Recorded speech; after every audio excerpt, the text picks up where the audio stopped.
venture partners. We are a deep tech accelerator based in Singapore. We have 56 startups in our portfolio. All of these are AI, ML, blockchain, IoT, robotics, AR/VR kind of startups coming from different parts of the world, different stages, sectors. AI, ML technology solutions is one of our portfolio startup. And obviously, Alex is the CEO of AI, ML technology solutions. And since AI, ML technology solutions is highly focused on AI, ML education, reskilling for K-12 junior college students, we thought probably we should have a panel on this topic to really understand what experts feel about the new micro trends, the challenges, the innovation within the AI, ML upskilling, reskilling industry, and also how AI, ML is transforming the whole edtech space, because we see a lot of new interesting applications of AI, ML in the edtech. So there are probably thousands of exciting startups at the moment that are doing some exciting things. And I'm sure you have a lot of interesting insights on all these startups, all these new innovations and technologies and so on and so forth. So that's why we wanted to have this panel, get all the expert opinion and essentially learn from you guys, right? That was the whole idea of this panel. And again, thanks a lot for joining because I know that you all are in different time zones. So really, really appreciate your time for joining this panel and coming up with all these interesting insights that we'll be hearing in a few minutes. So I'll pass it on to Alex, who will talk about AI ML technology solutions for 2 minutes, and then we'll get into the panel introduction and the Q&A. Alex, please go ahead. Yep, thank you for the introduction. So my name is Alex Segwin. I lead a Excel AI educational initiative designed around high school and junior college education, really to bring computer vision, other AI, machine learning applications, and simplifying that workflow to students. And we actually have some of the students here, as well as Mafe, who is actually doing some AI education herself to reskill her own skill set. But really the purpose here is drive awareness and also figure out what it's going to take to really help establish applications in the world of AI machine learning. Earlier education, the better. And how do we prepare ourselves and even our students for that future world as we transition and move into a more automated, statistical-based workflow, and even computer vision robotics. If you look at Tesla and others, just amazing capabilities coming out from Tesla bot, as well as the self-driving car capabilities. So with that, I will hand it over to everyone to make quick introductions of themselves. We'll go into Q&A, and I'll start with like a few people, probably per question, and then let people build upon that as we go. As a reminder, this is being recorded for others to dial in later. But again, welcome your feedback and just open, honest conversation around what we think around the educational AI field. So how about we start with Vangelis? Sure. Hi, everyone, and thank you for inviting me to this very interesting panel. So my name is Vangelis Metsis. I'm an associate professor of computer science at Texas State University. And I teach machine learning and computer vision at the college level, but I also do research, especially machine learning applications to smart health and well-being. In other words, how to use data collected from human activities, human physiology, to understand the human health better and provide services. And that'll be all for me. Thank you. And Robert? Yeah, my name is Robert Murphy, based here in the Bay Area, San Francisco Bay Area. I'm a senior educational researcher and program evaluator with about 20 years of experience conducting research and evaluation in the ed tech space. One of my more recent areas of research is thinking about applications of AI to support teachers and teaching, particularly in the K-12 space. I've worked for SRI International in the Bay Area, as well as the RAND Corporation, and now in a independent consultant. Thank you. Kayla? Great. I'm very excited to be here. This is an important topic. I'm very excited to talk about it. I'm Kayla Good. I'm a research analyst with Georgetown University's Center for Security and Emerging Technology. I specifically work on issues related to AI education and talent and workforce development, with a particular angle of national security and ways to strengthen US global competitiveness when it comes to AI education and an AI workforce. Thank you. Exciting topics, especially in the DoD space. Appreciate it. All right, Mafe. Hi, good afternoon, everyone. And this is an exciting topic. Very fascinated with the learning about AI and machine learning. I'm very new in this space. My background is in industrial design, in manufacturing. So, and I'm also very fortunate to get accepted in the Harvard Business Analytics program that kind of changed the trajectory of all the things that I'm doing. And to see what AI and machine learning could do for our small and medium-sized entrepreneur into the future, when only companies that have capabilities could avail of it as of the moment. But in order for me to understand how it could help these entrepreneurs that is dear to me, I have to understand what it is that we are discussing about. Thank you. Thank you, Mafe. So we're going to start with our first question. And this is really just to open up the ideation. We'll go around the horn. So first question goes to Vangelis to start. What AI and machine learning applications are you most thrilled about? Well, I'm going to talk about my own research because that's why I do that kind of research. And it's the idea of having computers understand humans, not just externally, but our emotions, our state, our condition. So one of my research projects is human emotion recognition using physiological data. So we collect data from sensors like your heart rate, your galvanic skin response, your EEG signals, and then we analyze this data automatically. We train models to be able to tell your emotional state, your stress levels. Especially, we're focusing recently on virtual reality. So when we are in a virtual reality environment interacting with a virtual environment, we want to have feedback to give to the computer so that it can adapt the environment, the content that's delivering to the human accordingly. So that's my kind of favorite area of research at this time. I appreciate it. And let's go to Kayla next. Great question. A lot of what excites me about AI and machine learning are the predictive capabilities.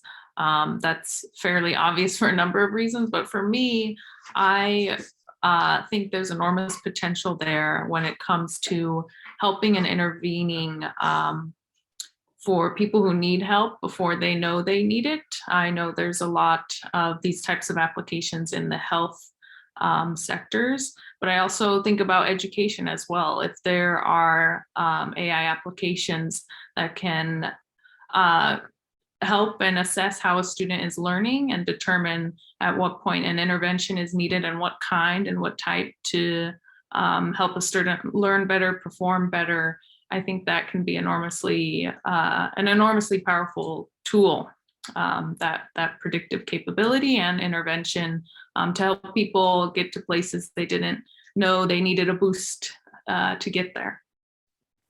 I appreciate it. Mafe, let's continue on the educational thread because I know you're going through, I think, the University of Texas AI machine learning course now, right?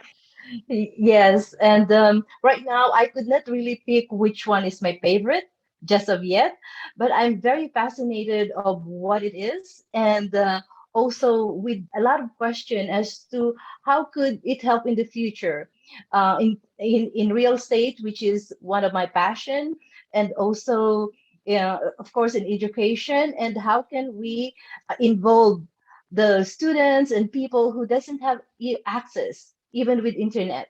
How could this be solved into the future, so there's a lot of exciting areas about this that I'm becoming passionate about. So thank you. Thank you. And Robert. Yeah, building off Kayla's interests in early warning systems and prediction systems for flagging students in need of support and services. That's definitely something that I've thought about as well.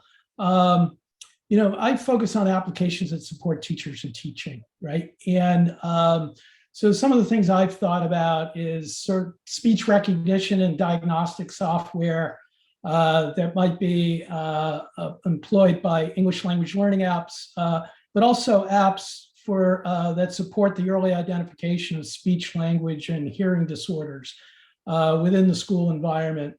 Also language to language translation types apps and highly accurate ones. One could see potential for uses in refugee education, the mainstreaming of non-native speakers in the classroom. The third one I think about, and is probably the most mature in some ways, is automated essay scoring to improve and increase the amount of writing instruction that students receive. I think AI, particularly statistical AI, could improve on the current applications, including providing customized feedback to students. It's never going to replace teachers, but to the extent that it can, in this application, increase the amount of writing and feedback on that writing students get, that's kind of exciting. Yeah, I'll build up on that as well. If you think about Khan Academy, some of these other applications, and taking AI and even just like learning a new language, even English for that matter, how cool would it be if you had these algorithms that helped students 2 years old practice in repetitive kind of like, maybe it's teaching a doll or something AI where they're teaching it how to talk and it engages them, but also lets them go as fast as they want to learn a language, or even certain principles like mathematics and other things. And it just unlocks as they're able, because that could really help accelerate the process of learning, right?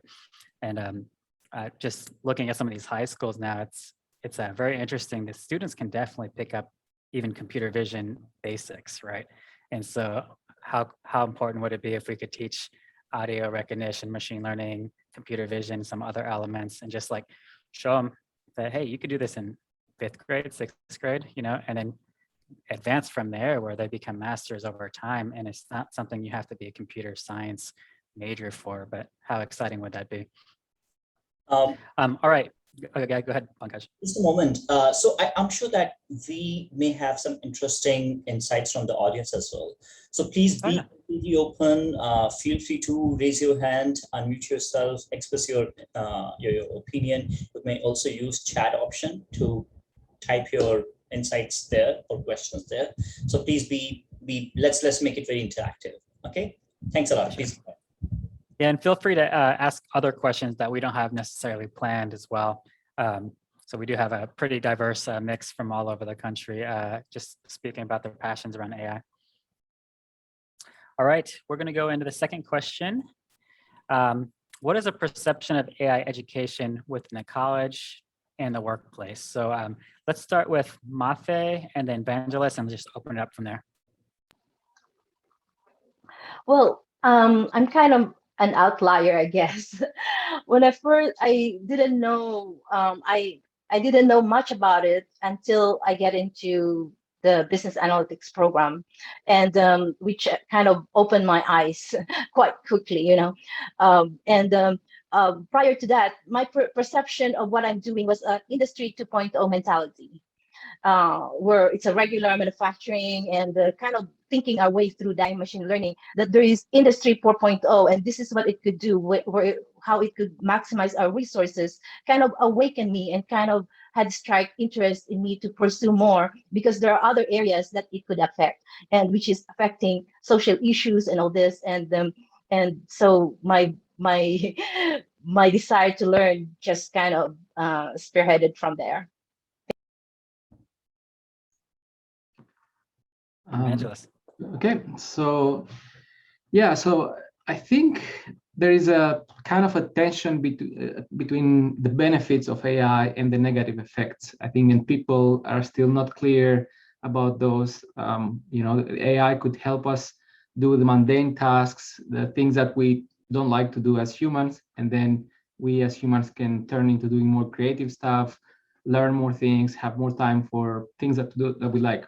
But on the other hand, there's the negative, let's say, aspect of, will AI maybe take jobs away from humans, and what's going to happen in that case to people that are not currently educated or at the skill level where they could find something else to do that is more creative, more interesting. So there's always that tension going on currently in the workplace in general, I think, in the society. So that's what I think. So we need to educate not just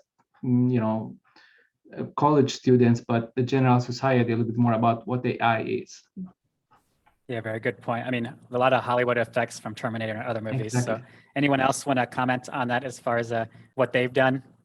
If I may. So my own experience has been, I'm a practitioner of AI. I've been involved with it at least for 5 years and launched products that they take the technology in software and try to make the software more intelligent, and taking the human interaction, labor intensive, pushing buttons, turning knobs, and pass it into the machine, and also being predictive of the future behavior and take correction actions.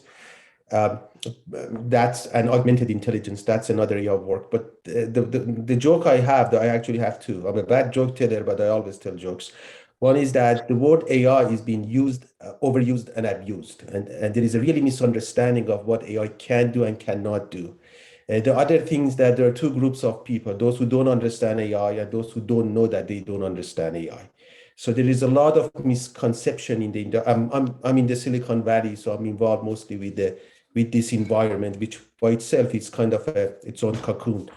But there is a lot of misunderstanding. And if you ask 10 people what is AI, you get 15 different answers. And I think part of the challenge, and everybody wants to be AI. The guy is manufacturing a single, semiconductor USB port, and they call themselves AI company because it's one of those terms that make you cool and help you to raise money. So there is a lot of misunderstanding, even among the experts, the so-called experts. So be able to have and that actually in some cases is against the industry, because when you go and you have a legitimate application and you come up, hey, this is AI ML enabled, you still sometimes get that, yeah, you are another 1,500 people, you and another 1,500 people who have AI. So that's been part of my experience past few years. Anyone else from the crowd? Yeah, one of the things, I mean, it comes up, statistical modeling in general is like, you might lose some expertise, or maybe someone doesn't know the process and you model something and all of a sudden that person's gone. How do you keep up certain processes and not knowing what that individual model to begin with, or if they're actually advancing that model over time or not? This is not only very apparent when you do computer vision applications, but you can update models pretty easily every few days. But when you have like very big data sets and it's outdated and it's making the wrong recommendations or statistical modeling in a certain process, that's obviously not a good situation. Any comments to that on just like, how do you prevent wrong decisions? I'd like to make a comment. I like the term that Ali used, augmented intelligence, because that's where we're currently at. We don't have artificial general intelligence, and many people confuse, when we say artificial intelligence, they confuse it with artificial general intelligence. We just have some tools that help us do things better than as humans if we didn't have them. So I like the term. Maybe we should replace, in many situations, the term artificial intelligence with augmented intelligence. Yeah, very good point. I mean, even a Tesla self-driving car, for instance, you still have to touch a steering wheel every 30 seconds, I think, for the self-driving mode. So like, it gives you ideas on self-driving, but it's not fully autonomous yet, right?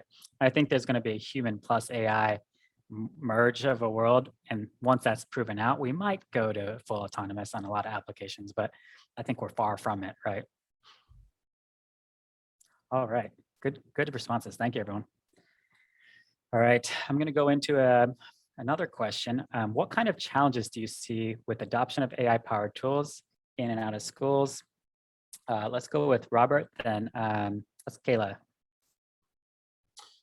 Yeah, when I think about the uses in to augment teaching in teachers, I think about three challenges. One is the access to large training sets with fine-grained information on instruction in learning. In a learning environment, that data is really difficult to come by. That sort of connected, the data connected, that connects learning and instructional activities in the learning environment. Of course, online learning environments generate a ton of data, and therefore I think that's the first place where we can make better use of statistical AI to improve online learning systems. But outside of online learning systems, I see that as a big factor, a big challenge rather, is data on instruction and learning. Of course, you can get access to student data records. They'll have test scores and attendance and things of that nature. But fine-grained information on instructions is lacking. Obviously, when we're talking about prediction systems and early warning systems, particularly those that might be used to signal and flag students for additional services, you're concerned about biases in the training sets and in the algorithms that may be built into the existing data. Systematic biases built into the data, which then may make your prediction models inaccurate and might have serious consequences for students who are flagged for certain services. There might be cost implications of inaccurate systems due to bias. The third one is model transparency.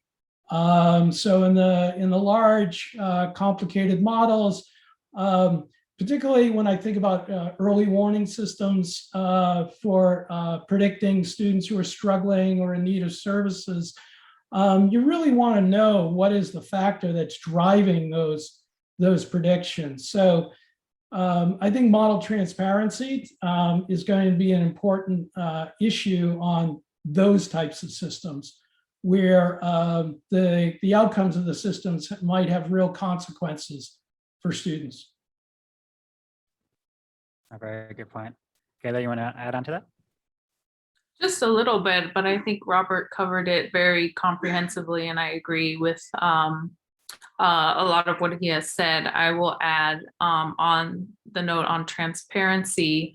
If you're introducing AI tools and other AI-enabled assistants or whatever you want to call them in the classroom, I think evaluation and iteration will be very important, and transparency plays a role there.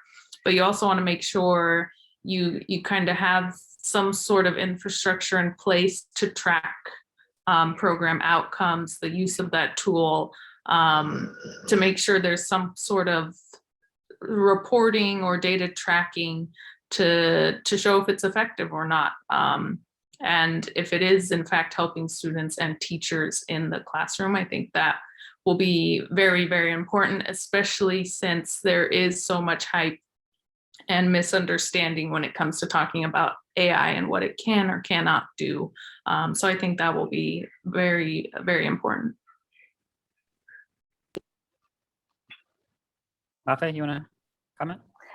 Yes, I also would like to add with what Robert and Kayla had said regarding transparency is also access. And what is the form of access? Like the student that doesn't even have computer. And we have a special case here in Las Vegas. We have a group called Project 150 that help homeless high school students. So this is the time when they are about to be learning AI and machine learning for students that are interested. But how are they able to do this when they are homeless, living in their cars? Because the system is, they are in between system where they cannot get into it because of their age, and also at the same time they are at the situation where they don't have the resources, and where Project 150 is helping them get them through the next stage of their lives. Here it is that there is an interest of them to learn this special tool that will help us into the future, because when one area doesn't have capability, it actually drag the area that is also advancing into the technology. So we have to even out the field in giving them access. So just would like to bring that point across. Thank you. Thank you. Yeah, very good points. One of my concerns, I think, is if principals or superintendents or someone blindly just follows these recommendations without like that personal human touch of interpreting the results, because a lot of times in these educational systems is like, okay, let's get the grade or let's hit the metric, and like the teachers aren't necessarily empowered to push back or think on their own, like how to impact a student individually, for instance. But anyone want to comment to that? I mean, there's definitely a lot of research out there, but like, how could it go wrong, for instance? Kwaku. Yeah, I think I agree with what you just said. As a college student, I personally agree, because most of like the teachers in my school, they only focus on what they can, not like what the students' perspective or standard.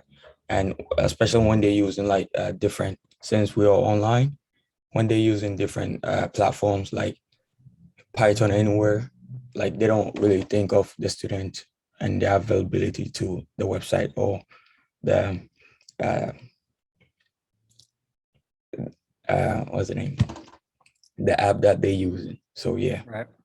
Yeah. So a lot of times, I mean, what you're referring to, like you have this technology and they're just like, hey, adopt it, without really thinking about how that might, lead to either a good outcome or a better outcome, or maybe it's just pushing people through the system, right? Anyone else? I have a question, comments on this. So, we're basically talking about the digital divide among students, right? So I'm actually hoping, and this is a question for those who are closer to the education, that at least I see the AI can close that digital divide, and that close that educational gap between schools with lots of resources and schools that are under-resourced, by having, because people have different learning style, and having an individual AI-enabled teacher that can work with each individual student the way that student learns, whether it's visual, audio, practical, whatever it is. I'm hoping that closes that digital divide and bring education to some kind of a universal access for all, regardless of their social economical situation. Is this too much in the future, something that can be done in sooner? And what I mean basically is that that every student gets their own digital teacher that would provide a syllabus and a methodology that suits that particular students and can improve his or her education. And that can close that digital divide. Is this too far-fetched, practical, real, not real? I'd love to hear those who are closer to education. I can maybe chime in to that. So this idea is not new. I mean, it's been around for a while about creating personalized education. The reason that it hasn't caught up yet, I believe, is because the human contact, the motivation factor that you get from your educator, you cannot replace that very easily. Nowadays, you can go online, you can go to Coursera, you can go to all these places, you can find YouTube videos, you can find all kinds of stuff. You don't even need to go to school if you want to learn things. But not everybody does it. I mean, everything is out there, the resources are there, but very few people will do that. You need that motivating factor, your teacher, your colleague, your other peer there, the student, kind of like to to compete and all that. And, you know, this thing, it's been like that for years. Humans are wired in a certain way, and our DNA doesn't change that often. So I think we're still gonna need humans as educators for a while, until maybe AI becomes so smart and powerful that it can fully replicate this emotional connection that another human being can provide. So I guess it is a little bit far in the future. It's my opinion. Yeah, I think it's also a different teaching style as well, because you have to be equipped and armed with those methodologies for some students. Like if you have a social interaction, it's like a 3-team versus a 3-team AI robotics competition. Like they'll push themselves really hard, right? So like it's that social interaction that's really driving the drive, right? Some others might be like behind a desk, they can study long hours on end. But yeah, different people have different styles. But I think yes, I think I was. there you go. Yeah. Okay. Anyway, and this philosophy, I think, applies to much in life outside of parenting, but it takes a village. I think education is really a community-based thing. There's an ecosystem around the student with influences outside of just the teacher or the classroom they're sitting in. It spreads to parents, it spreads to local government, it touches on even, you know, federal resources and involvement at that level. So that's how I see it. It's this kind of ecosystem of stakeholders involved that really is what determines, especially that community bedrock determines a student's success. Certainly one individual teacher could do that, or one individual intelligent assistant could do that. But I for now, I'm more inclined to believe there's a lot of factors that go into a student succeeding in their education. Yeah, for sure. Does anyone have experiences with like either India or China? I know that a lot of places in certain areas where they're high-end STEM education, they just tell everyone, hey, you're doing this, right? And it's almost like everyone blesses this like super fast-paced higher level of education. But anyone have experiences with overseas colleagues or friends that maybe their kids are exposed earlier to STEM or AI or? Well, my experience from Greece, where I did my high school and undergraduate, is that STEM education is a little bit more, it comes earlier. Like in high school, they learn a lot of things that in the US, we learn at the college level. I don't know if that's bad or good, but it's the way it is. So a lot of students that graduate from high school are more well prepared to kind of learn, you know, things that here they take them a little bit slower, you know, especially math, physics, that kind of stuff. Yeah. Pankaj, what about like in Singapore? How would you describe educational differences? I mean, you're closer to some of the mainland, like for instance, the China, everything else, but does that impact the education system there? And I know also GDP per capita is like very high in Singapore, right? Right. I mean, Singapore is you know, pretty well respected for the education system, and that's in the whole Asia, right? And this is one of the reasons that there are many parents in Southeast Asian countries who actually send their kids to Singapore for education, or they actually try to have Singapore's education system in Philippines, Vietnam, or Indonesia, and other countries. When it comes to AI ML education in Singapore, government is pretty focused, and policymakers are pretty focused on bringing those education tools, or bringing those new technologies as early as possible. But I think most of that adoption is being driven by the startups, not by the focused curriculum or by the schools themselves, right?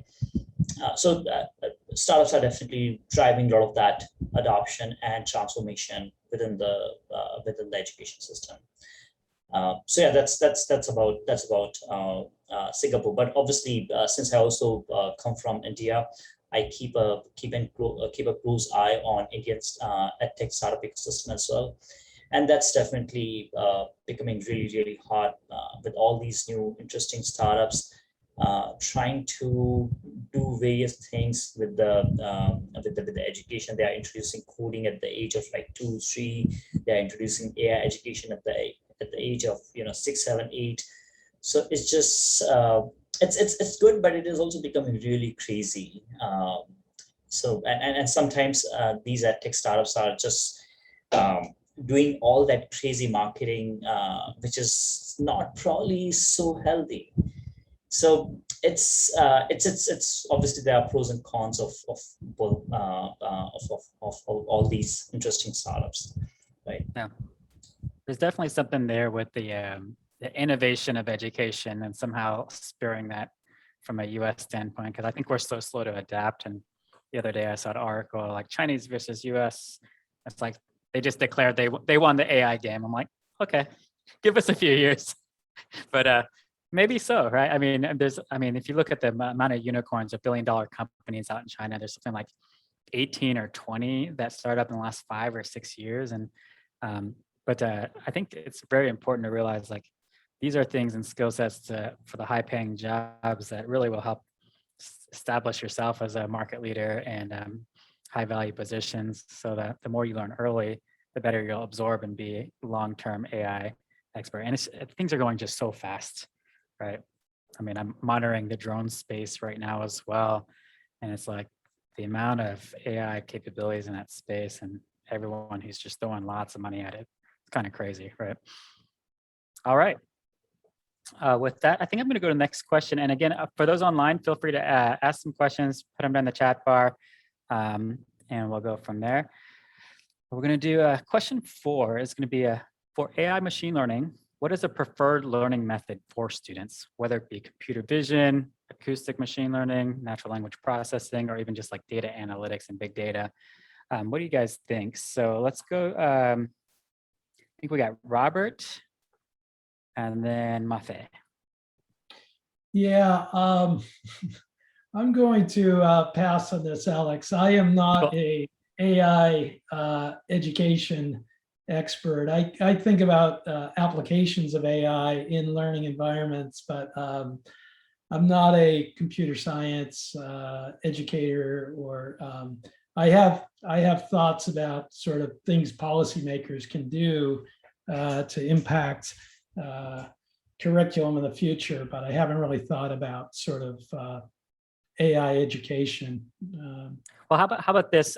We can still hold the question, but what do you think those applications like that we should at least familiarize ourselves with pretty early? You know, what are the big areas of applications? Well, I mean, it depends on what you mean by early, right?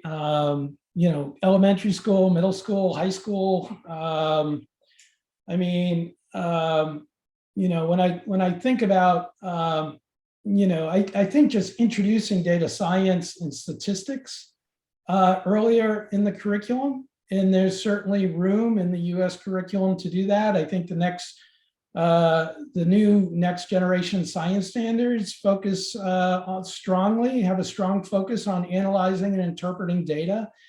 I think the earlier you can get data science and get students working with data, using data, interpreting data, understanding the problems with data and bias and the ethics around the use of data, you can't start early enough as far as I'm concerned. And I think, you know, making data science a requirement, you know, a required course in middle school as part of the middle school curriculum, as part of the high school curriculum. I think in the future, that's a direction we'll probably, you know, probably see things go. And I wouldn't be surprised if California would be a leader in that area. No, for sure. Yeah, I think statistical analysis, I mean, things that computers can generally do better than humans, we should just do earlier. And like, you can learn the theory behind it, you know, Six Sigma kind of bias, experimentation, like, anyways. All right, let's go to whoever wants to volunteer, I guess. Mafe, okay, go ahead. Yeah. Well, I really agree with what Robert had said about like just the ethical use of data. If some of the problems that we have now had actually got into this problem because of some of the things that was not in place prior to that. The methodology just kind of went through like the collection of data without even being mindful about this data that causes other problems. For example, even in credit scoring that put marginalized people out of homes, they became homeless just because of this data collection. And so in moving forward, how do we correct those problems that the past had caused and now not only creating a new format that will bring us forth into a new way of doing things so that we don't repeat the problems that it had caused, and we invent something that is new that actually bring inclusion to people that are not included in the table. Because this big gap can actually cause other problems into the future. So thank you.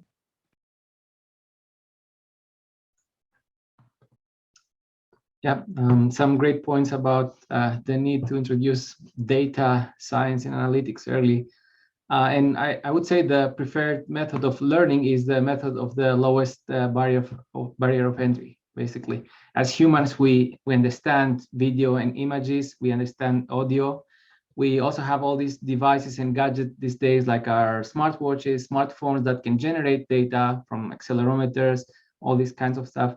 So these are samples of data that we could give to students. I have my experience with college students, but you can go even as high school and middle school, where you can give them some even toy examples where they can start doing things and they can classify, they can predict, they can face recognition, stuff like that, little toy applications. This will help people because there's a mismatch these days between how much machine learning has entered our lives. We don't even realize it. Every YouTube video that you watch has been recommended by an AI machine. A tweet that you see, what you buy, it's some kind of a recommender system that's showing you things. So unfortunately, most people don't understand that AI or machine learning is affecting their decisions every day. So it's important that at least they understand how machine learning works, how AI works as early as possible, so that they can make informed decisions. And we can also get into the ethics and all that kind of stuff about AI. But for now, I think just some toy examples that can be taught, even if you don't know how to program, just by dragging and dropping a few tools and just creating a pipeline of how to classify between dogs and cats, for example. That can be done anywhere, even in elementary school, with just some necessary tools. Yeah, good point, Vangelis. I'll just plug Google Teachable Machines is a very good entry level design for middle school simplicity. And it's some of the things you can do there from a computer vision standpoint, everyone can have access. You can kind of see how 20 minutes of training versus 2 minutes and is way better, for instance, or more data sets with different backgrounds. Anyone else want to comment to the last question before we move on? Sure. Go ahead, Kayla. This is just very broad in general because I am not an educator, and many of you can speak better to this question, but just from the few conversation I have had with educators at the K through 12 level, is an emphasis on the importance of hands-on approaches that emphasize real-world applications and implications, especially since AI can be this nebulous thing, intangible almost when you talk about something like an algorithm. I think that's why for really young learners, I'm talking K through 3rd grade, when they hear AI, they automatically think robots because it's something they can touch and see and interact with. They don't immediately go to oh, a neural net, let me figure out how this works. No, a robot is a real world thing that they can easily see and understand and interact with. So that's my thoughts.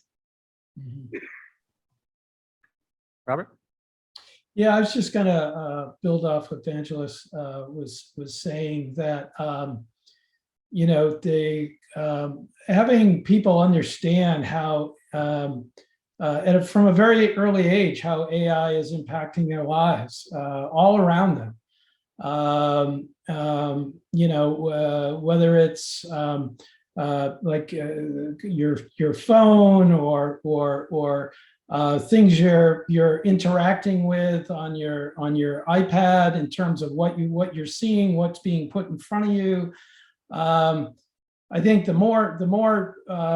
earlier people can understand what AI is and what machine learning is and how it's built into your everyday, the more comfortable you can get with it in terms of the technology.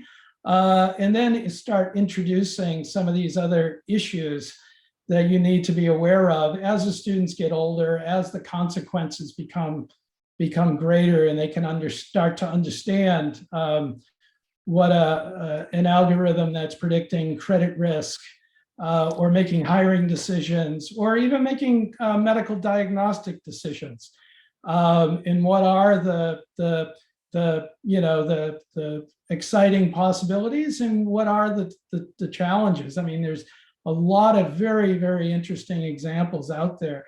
You know, what you're really talking about is like machine learning, AI literacy, right? Yep. I think it starts with data literacy, but I mean, AI literacy is its own thing. And a lot of it hasn't been, you know, there isn't a lot of curriculum around it. I mean, there's computer literacy, there's starting to be data literacy, digital literacy and digital media literacy.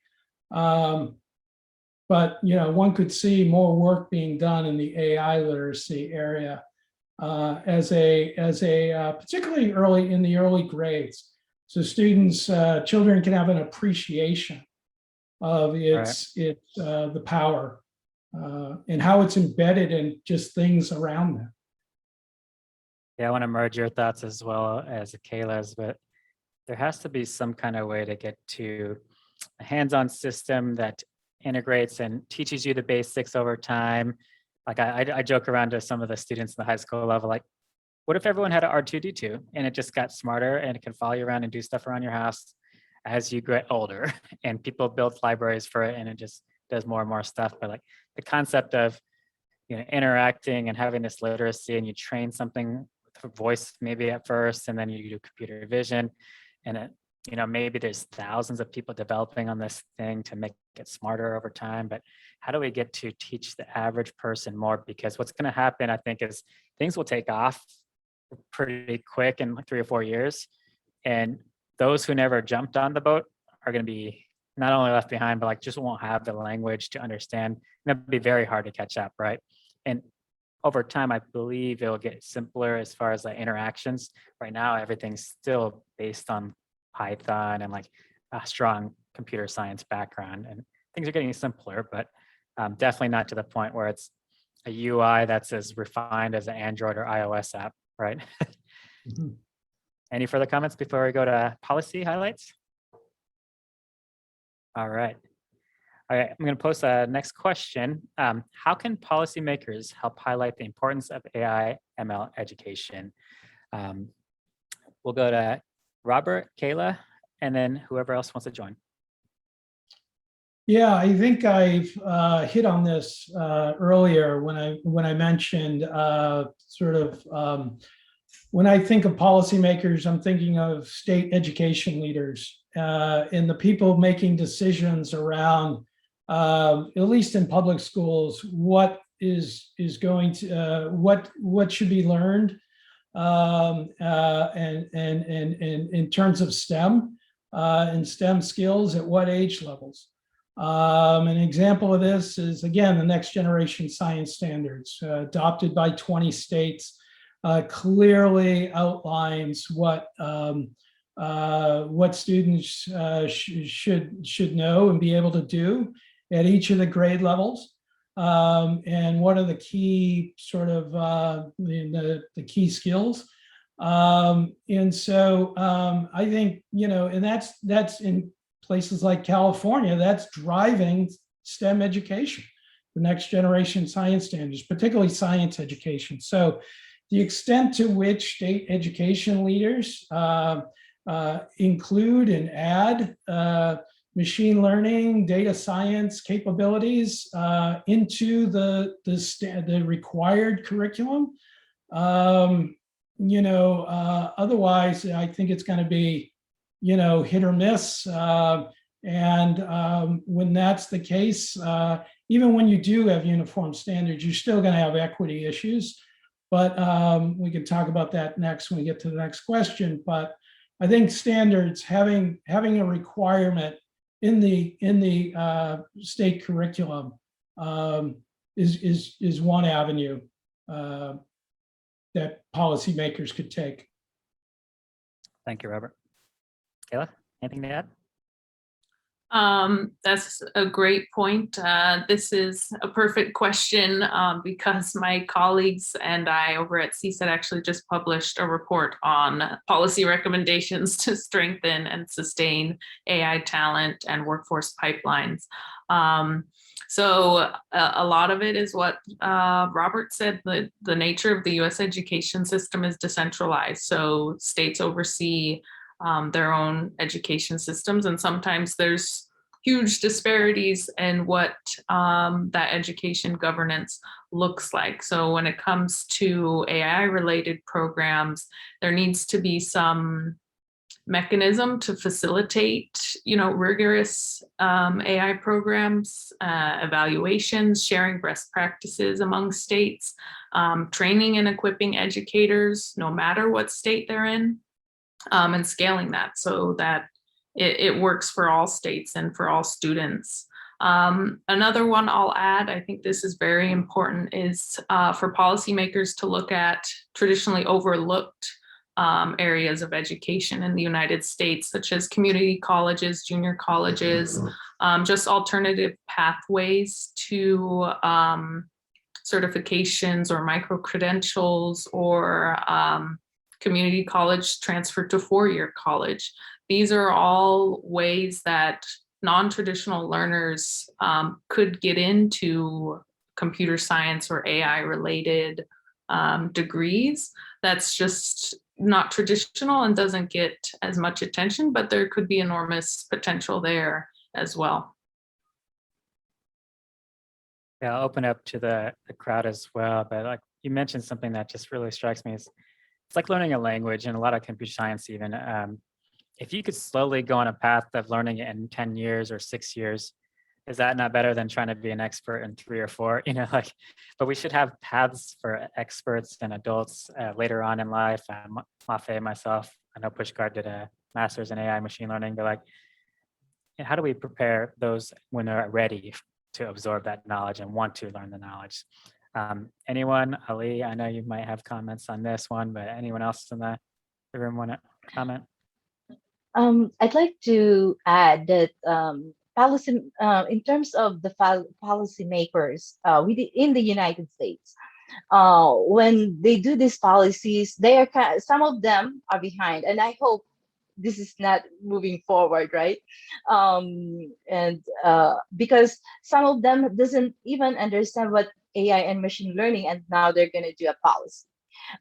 So I think it would be good for them to include people that have that expertise in making these policies, because then it could guide them along. And we've seen that, with what happened with Facebook. It's very controversial when people in our government are actually asking them questions that are just because of lack of, they got behind into these things, and they are putting policies on something that they're behind of. And I hope that this is something that I think in front of us anyway.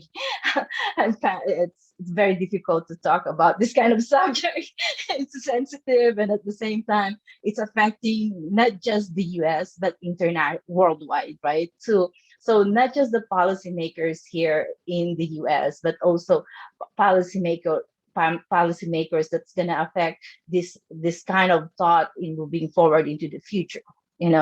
So it's not just the US, because everybody will have a standard language around this area anyway, worldwide.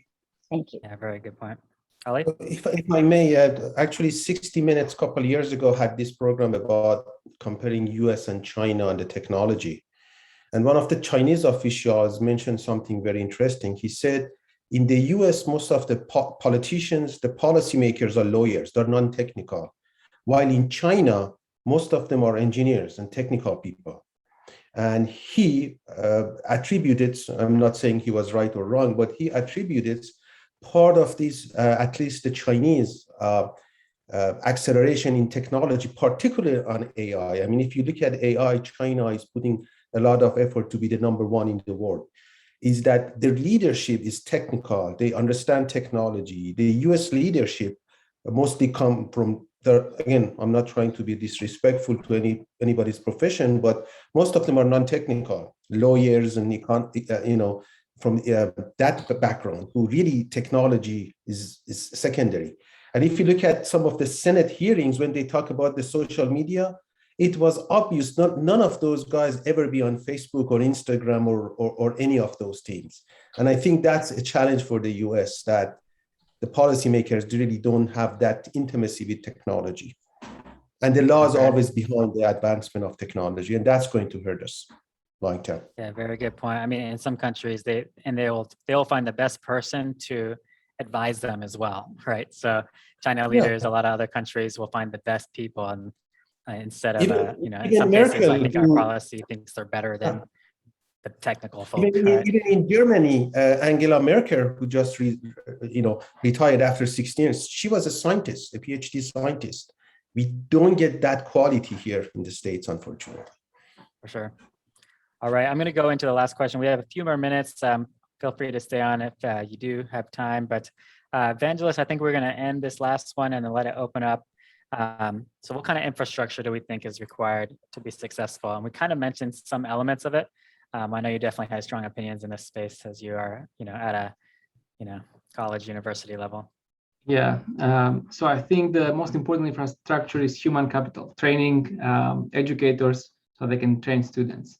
Nowadays, there are a lot of tools that companies even provide for free to students to access and do all these things, but you need somebody to guide the students to get to that point. And for AI experts, there's a lot of competition these days with the industry. So a lot of them, if you have some AI expertise, you easily can get hired in industry and have good salary. So for teachers, especially K-12, we all know their salaries are not that great. So at least they need to be trained to a certain degree so they can teach these kind of things to students. So in my opinion, the human infrastructure is the most important. So policymakers need to understand this and allocate the necessary resources to schools and districts so they can achieve that goal. It definitely seems like there's a risk element too, where how do we bring out that risk and say it's okay to try these new things out? Like, no need to have 20 schools go before my school adopts, for instance. But Robert, you had thoughts on this as well, right? Yeah, I agree with Angelus. I think the human capital, building teacher capacity is going to be massively important. So strong professional development, and then the comprehensive curriculum at the various grade levels for teachers to implement. We can't have teachers, having to pull things together on their own. If there were state standards at the various grade levels, then the curriculum, the publishers are going to follow. But professional development and curriculum is my number one, would be my number one priority. In starting that professional development in schools of education with teachers who are training STEM teachers, right? To include, we know that in the early elementary grades, many teachers go into elementary teaching if they are not strong in science and math. Not exclusively, but clearly the middle school math and high school teachers who are focusing, who are math teachers, have a deeper backgrounds in math education than the elementary school teachers who teach across a range of subjects, right? So really, really important to have, I think, over time, schools of education include data science, machine learning, AI in their teacher education programs. Something's got to give, right? So there's only so much time in the day. So it's a challenge, but I think it's got to be a high priority. For sure. Anyone else want to comment?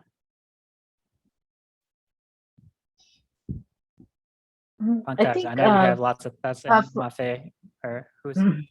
Go ahead. Yeah, I think for the infrastructure, in addition to what's already contributed here, is and infrastructure would include everyone. Like when the slogan "No Child Left Behind," I think it's very important. How are we going to include those people with children with disabilities, and be able to for them to learn as well, And so I just would like to add that inclusion is very important. Pankaj, you had comments? No, I'm really glad that we conducted this session today because obviously I learned a lot. I'm probably the most good person in the room today when it comes to the AI ML education for the K-12 and policies and infrastructure in the US. So definitely it was a fantastic session for me, and thanks to all the panelists, Vangelis, Robert, Mafe, Kayla. And I know that Ali and Fred who also added their thoughts into the discussion. And I really, really appreciate your insights, your inputs. So it was really helpful for me, at least. What are your thoughts, Alex?